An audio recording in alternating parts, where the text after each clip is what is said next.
গগৈয়ে সংসদত কিবা এটা উত্থাপন কৰিলে। এক, অসম চুক্তিৰ 6 নম্বৰ দফাৰ কাৰ্যকৰীকৰণ। 2, বান খহনীয়া সমস্যা।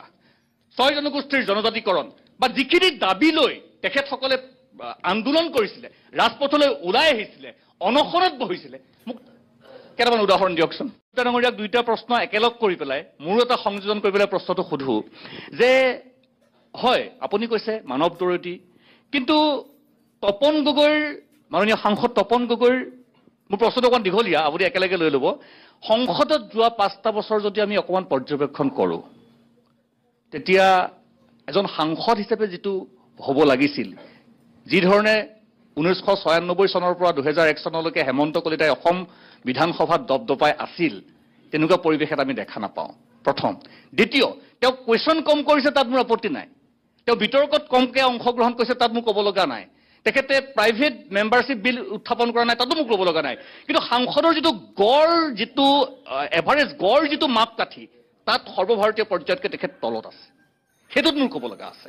আৰু সমান্তৰালভাৱে বিজেপিৰ বাবে যোৰহাট সংসদীয় সমষ্টিটো কি ডাম্পিং গ্ৰাউণ্ড নেকি? যে কামাখ্যাত আছে সাংসদ আছিলে, সেইবাৰ পৰিৱেশ পৰিস্থিতি বেয়া আছিলে, তপন গগৈক আনিলে, এতিয়া তপন গগৈ আকৌ এবাৰ দিছে, গৌৰৱ গগৈক ইয়ালৈ প্ৰক্ষেপ কৰিলে কংগ্ৰেছে। মই তেখেতৰ ওচৰলৈকো যাম। গোটেইখিনি ৰজাৰ পৰা মন্ত্ৰীৰ পৰা সকলো উবুৰি খাই পৰিছে নিৰ্বাচনী বৈতৰণি পাৰ হ'বৰ কাৰণে, অকল গৌৰৱ গগৈ। সেইটোৱেই কাৰণ। আপোনাৰ উত্তৰ। যে যিটো আপুনি প্ৰশ্ন কৰিছে, হয়, যে ডাম্পিং গ্ৰাউণ্ড, এই ডাম্পিং গ্ৰাউণ্ডৰ কথাটোত মোৰ একেবাৰে দ্বিমত আছে।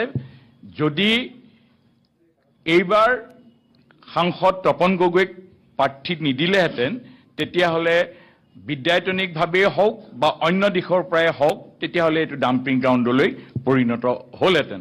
দি পেলাই পস্তাই থকা হৈছে নেকি এতিয়া? কি কয়? দি পেলাই পস্তাই থকা হৈছে নেকি তপন? দি পেলাই অকণো আমি প্ৰশ্ন নাই। কাৰণ যে আমি এনে মানুহ বিচাৰো যাৰ জৰিয়তে সংসদত আপুনি কিছুমান নিয়ম আছে। একজেক্টলি। প্ৰশ্ন কোনে উত্থাপন কৰিব পাৰে? প্ৰশ্নবিলাক কৰিবৰ কাৰণে আমি বহুতে নাজানো যে মন গ'লেই প্ৰশ্ন উত্থাপন কৰিব পাৰে। তাত লটাৰী হয়। লটাৰীত যেতিয়া কম সংখ্যক মানুহৰ পাৰ্টিৰ সদস্য থাকে, স্বাভাৱিকতে তেওঁবিলাকৰ প্ৰশ্নবিলাক অকণমান বেছিকৈ পায়। মই জানো এইটো কথা। 300 জন যেতিয়া সাংসদ থাকে আৰু সেই 300 জন সাংসদৰ মাজৰ পৰা তপন গগৈ ভাৰতীয় জনতা পাৰ্টিত যোগদান কৰা আজি কেইবছৰ হৈছে? ভাৰতীয় জনতা পাৰ্টিৰ যিটো পৰিক্ৰমা, ভাৰতীয় জনতা পাৰ্টিয়ে যি ধৰণে ৰাজনৈতিকভাৱে চিন্তা চৰ্চাৰ লগত সম্পৃক্ত হৈ থাকে বা ৰাজনৈতিক দায়বদ্ধতা, বিভিন্ন দায়বদ্ধতাৰে পৰিপূৰ্ণ বহুকেইজন এনে ৰাজনৈতিক ব্যক্তি আছে, তাত তেওঁবিলাকৰ শাৰীত তপন গগৈ এতিয়াও বহু কনিষ্ঠ। কিন্তু আজি আমাৰ গৌৰৱ গগৈক তাইক ডেপুটি লিডাৰ দিছে। কিয়? পৰিয়ালতন্ত্ৰবাদক আজি কংগ্ৰেছে পৃষ্ঠপোষকতা কৰে। শশী থাৰুক কিয় ডেপুটি লিডাৰ দিয়া হোৱা নাই? গৌৰৱ গগৈ ডাঙৰীয়াতকৈ ভাষাত সলসলীয়া শশী থাৰুৰ 1000 গুণে ওপৰত। সুদূৰ ইংলেণ্ডত ভাৰতীয়ত্ব প্ৰতিষ্ঠা কৰিছে, স্বীকাৰ কৰোঁ। শুনক, নিৰ্দিষ্ট মানুহৰ মাজত ক'বলৈ নিদিয়ে, ডেপুটি লিডাৰক ক'বলৈ দিয়ে। আপোনালোকেও জানে প্ৰশ্ন ক'ত ডেপুটি লিডাৰজনে ক'বলৈ সুযোগ পায়। আজিলৈকে কি কৈছে? অসম সম্পৰ্কে কি কৈছে গৌৰৱ গগৈ? উত্তৰ পূৰ্বাঞ্চল সম্পৰ্কে কি কৈছে? অকল মণিপুৰ সম্পৰ্কে ঠিক আছে। কলিতা ডাঙৰীয়া, নাই এই পৰিৱেশটো নকৰিব, এই পৰিৱেশটো নকৰিব।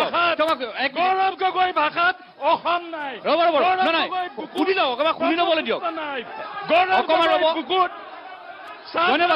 ধন্যবাদ জনাইছো। কলিতা ডাঙৰীয়া, অকণমান ৰ'ব।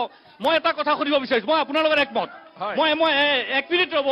এইটো ৰাজনীতি আচলতে গৌৰৱ গগৈ নকৰে, তপন গগৈ নকৰে। হয়, মই কৈছো যে এইটো ৰাজনীতি গৌৰৱ গগৈ নকৰে, তপন গগৈ নকৰে, গতিকে কোনেও নকৰে। আপুনি যিটো কথা ক'লে, মই প্ৰথম যেতিয়া প্ৰশ্নটো সুধিছো, ৰ'ব, প্ৰশ্নটো মই কৰি থাকোঁতে ৰ'ব নাই নহয় এইটো নকৰিব এইটো নকৰিব মই আপোনালোকৰ প্ৰতিনিধি তাত আছে মই এইটো কথা জানিব বিচাৰিছোঁ আপুনি যিটো কথা ক'লে যে কিছুমান নিয়ম আছে কিন্তু মই যদি আপোনাক এনেকৈ সুধোঁ প্ৰথমতে মই আপোনাক কৈছিলোঁ যে প্ৰশ্ন কম সুধিছে তাত মোৰ ক'ব লগা একো নাই বিল এখন বা বিতৰ্কত অংশগ্ৰহণ কম কৰিছে মই একমত যে এটা সৰু ভাৰতীয় দল ইমান সকল সাংসদ আছে নিৰ্দিষ্ট সময় ডিভাইডেড বাই অল এমপিজ সময় কম পাবই কিন্তু সংসদত উপস্থিত থাকিবলৈ লটাৰী কৰিব লাগে নেকি মোৰ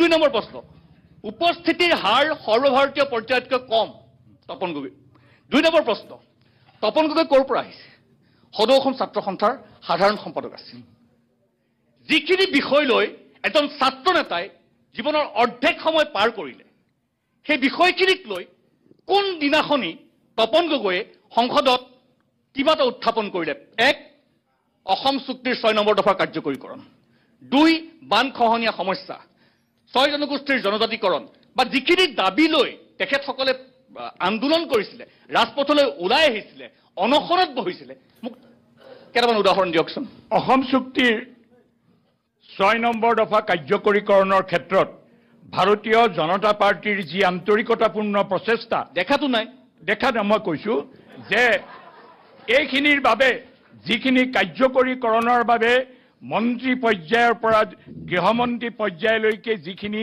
যোৱা সময়ছোৱাত আলোচনা হ'ল আৰু সেই আলোচনাখিনিৰ মাজত ইতিমধ্যে সেইখিনিৰ ইতিবাচক ৰূপবিলাক আমি দেখোঁ